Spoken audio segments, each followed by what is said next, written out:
ڈوگر صاحب یہ بتائیے کہ بانی پی ٹی آئی کی طرف سے جو خط لکھا گیا ہے، آلدو جو سیکیورٹی ذرائع ہیں وہ یہ کہتے ہیں کہ انہیں نہ کوئی خط موصول ہوا ہے اور نہ وہ دلچسپی رکھتے ہیں اس خط کو پڑھنے میں، لیکن یہ خط لکھنے کا مقصد کیا ہے؟ کیا یہ مایوسی میں، بوکھلاہٹ میں لکھا گیا ہے یا درون خانہ کوئی رابطہ کاری ہے، اس کے بعد کسی کانفیڈنس کی بیس پہ لکھا گیا ہے؟ بسم اللہ الرحمن الرحیم۔ میں یہ سمجھتا ہوں کہ جو خط لکھا گیا ہے موجودہ ایسے وقت میں جب ملک میں افراتفری ہے، بے چینی ہے، بد امنی ہے اور 26ویں ترمیم کے بعد عدلیہ کو بھی تابع کر لیا گیا ہے اور جوڈیشری بھی ایک طرح کی غلام بن گئی ہے، اور پیکا ایکٹ کے بعد آزادی رائے کو بھی آپ نے روک دیا ہے، جبر کا ظلم کا موسم ہے اور ہمارے ناحق بے گناہ قیدی جیل میں ہیں، اور آپ سب جانتے ہیں کہ یہ جو کٹ پتلی حکومت ہے اس کے بیک پہ کون ہے، ریموٹ کن کے ہاتھ میں ہے۔ تو اگر ان کو ڈائریکٹ ایڈریس کیا ہے خان صاحب نے تو میں یہ سمجھتا ہوں کہ شاید یہ ایک اچھی پیش رفت ہے، ذاتی طور پر تو یہ میں سمجھتا ہوں، تاکہ کوئی امر مانے نہ رہے۔ پہلے ڈائلاگ ہوئے تو جب ڈائلاگ میں بھی سیاسی جو حکومتی مذاکراتی ٹیم ہے وہ بھی بے بس نظر آئی کمیشن کے حوالے سے، ہمارے کچھ اور مطالبات کے حوالے سے، اور اب خان صاحب نے اگر آرمی چیف کو بھی خط لکھ دیا ہے تو یہ اچھی بات ہے، کیونکہ خان صاحب تو ہمیشہ سے ہی کہتے رہے کہ میں تو سب سے بات کرنا چاہتا ہوں لیکن مجھ سے کوئی بات ہی نہیں کر رہا، اور انہوں نے یہ بھی کہا کہ میں ملک کے وسیع تر مفاد کے لیے سب کے ساتھ بیٹھنا چاہتا ہوں۔ ڈوگر صاحب، خان صاحب کی پہلے دن سے خواہش تھی کہ وہ آرمی چیف سے ڈائریکٹ بات کریں؟ جی، پہلے انہوں نے کہا کہ ہم اسٹیبلشمنٹ سے، میں تو اسٹیبلشمنٹ سے بات کرنا چاہتا ہوں، کیونکہ وہ سمجھتے ہیں کہ، اور یہ سب جانتے ہیں کہ اسٹیبلشمنٹ ہی میٹر کرتی ہے نا۔ اگر ہماری آپ سمجھتے ہیں لڑائی ہے یا گلہ ہے یا شکوہ ہے یا جھگڑا ہے تو وہ شہباز شریف سے یا آصف زرداری سے تو نہیں ہے نا۔ نہیں، وہ ہمیں سمجھتے ہیں کہ آپ نے 9 مئی پر ہماری تنصیبات پر حملہ کیا ہے۔ ڈوگر صاحب، 9 مئی کا معاملہ الگ ہے، وہ سمجھتے ہیں کہ آپ نے 9 مئی کے حوالے سے، لیکن آپ کا جھگڑا تو اصل میں، لیکن بنیادی جھگڑا تو آپ کا بنیادی طور پر سیاسی قوتوں سے ہے جنہوں نے آپ کی جگہ لی ہے، اقتدار سنبھالا ہے، اور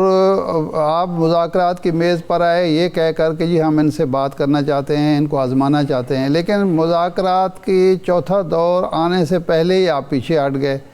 اگر 28 جنوری تک انتظار کر لیتے تو اس میں کیا مذاکرہ تھا، کیا قباحت تھی؟ میں آپ کی بات میں وزن ہے، میں ذاتی طور پہ آپ کے نقطے سے اتفاق کرتا ہوں جی، لیکن کیونکہ میں خان صاحب سے میری ملاقات ہوئی نہیں اور یہ پیغام وکلا کے ذریعے آیا، اور اگر ان 2-3-4 دنوں میں آپ کو یاد ہے کہ آج دن تک جو ہماری مذاکراتی ٹیم کی ملاقات کروا دی جاتی، جو کہ اسحاق ڈار صاحب نے کوشش بھی کی، بقول ان کے اسپیکر صاحب نے کوشش بھی کی، لیکن وہ پورا ہفتہ جب ملاقات نہ ہوئی تو خان صاحب نے وکلا کے حوالے سے پیغام بھیج دیا کہ ہم ان مذاکرات کے عمل کو کال آف کرتے ہیں۔ جی، اچھا یہ فرمائیں کہ یہ جو چاہتا ہوں، لیکن کوئی نہیں، ٹھیک ہے، یہ فرمائیں کہ کل جب گوہر علی خان صاحب نے یہ خط کا انکشاف کیا تو ساتھ ہی یہ کہا کہ یہ پارٹی پالیسی نہیں ہے، تو اس کا مطلب ہے کہ خان صاحب کا یہ خط ہے اتنا لوڈڈ ہے یا اس قدر معاملات کو بگاڑ سکتا ہے کہ پارٹی جو اس کا وزن اٹھانے کے لیے تیار نہیں ہے، اس کا بوجھ اٹھانے کے لیے تیار نہیں ہے، اور چیئرمین جو موجود ہیں ان کو کہنا پڑا کہ یہ پارٹی پالیسی نہیں ہے، پارٹی پالیسی اس سے الگ ہے، وہ اس خط و کتابت کے حق میں نہیں ہے یا اسٹیبلشمنٹ سے مذاکرات کے حق میں نہیں ہے، وہ حکومت سے مذاکرات کرنا چاہتی ہے۔ میں سمجھتا ہوں پارٹی اور پالیسی ایک ہی ہے، وہ ہے عمران خان۔ اگر عمران خان نے خط لکھا ہے تو میں بطور عامر ڈوگر تو اس کو آن کرتا ہوں۔ اب بیرسٹر گوہر صاحب نے وہ کس کانٹیکسٹ میں بات کی ہے، یہ میری یا وہ شاید ان کا بیان سیاقوں سے بات سے ہٹ کے رپورٹ ہوا ہے، یہ ان سے بات کر کے اس بات کو واضح کیا جا سکتا ہے۔ نہیں، یہ سیاقوں سے بات ٹھیک ہے، اس کا ڈوگر صاحب لکھا ہے، بانی پی ٹی آئی نے خط تو لکھ دیا، لیکن آپ کے جو سیاسی مخالفین ہیں وہ یہ کہہ رہے ہیں کہ باضابطہ طور پر اس خط کے ذریعے این آر او مانگنے کی راہ ہموار کی گئی ہے۔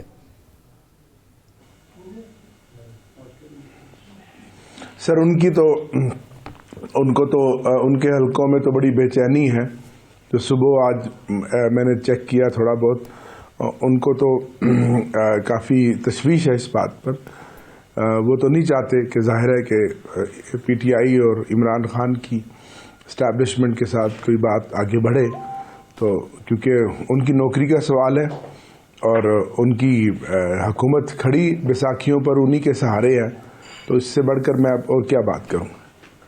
نہیں, یہ فرمائیں کہ علی امین گنڈاپور کہتے ہیں کہ 99% معاملات ہمارے طے ہو گئے ہیں, اب ہمیں جواب کا انتظار ہے, جو حتمی جواب آئے گا بالکل سب کچھ ٹھیک ہو جائے گا. اس کے بعد یہ خط لکھنے کی ضرورت پیش آ گئی ہے, ایک بات. اور دوسرا یہ ہے کہ اگر اپوزیشن حکومت جو ہے وہ پریشان ہے اس خط و کتابت سے, تو جواب تو یہ آ رہا ہے کہ ہمیں نہ خط ملا ہے نہ ہمیں دلچسپی ہے یہ خط پڑھنے میں. تو اس کے بعد تو پھر حکومت کی پریشانی یا لگتا نہیں ہے کہ پریشان ہو وہ. دیکھیں, کیونکہ خان صاحب جیل میں ہیں اور ہم سب پر ملاقات پر پابندی ہے, وکلا ملتے ہیں,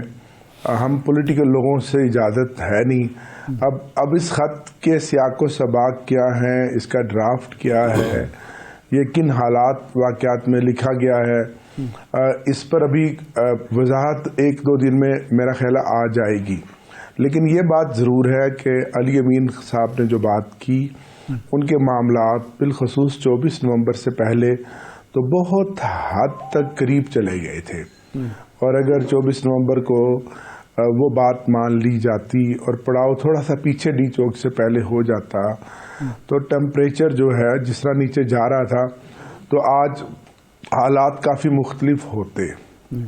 نہیں تو اس کا مطلب ڈوگر